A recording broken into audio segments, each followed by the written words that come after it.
Hey everybody, this is Dustin, Nervous Specialist. So I'm up here on a Grand Design Solitude, and I'm coming up and I'm doing a roof inspection. And of course, as you can see, the cylinders are all black and dirty and stuff's shrinking and cracking. And I'll share some pictures of that later, but all over the whole roof, around all the skylights, solar panels, plumbing vents, etc. is all separated and cracked. But when I came up here on the roof, if you look real carefully, you see how that ladder's moving? The base on that foot is wallering.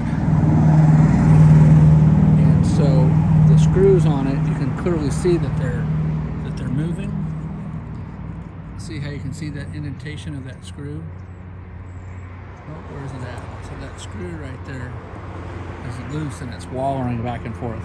Anyway, stay tuned for more, and hopefully you catch these before accidents happen. Thanks so much for watching.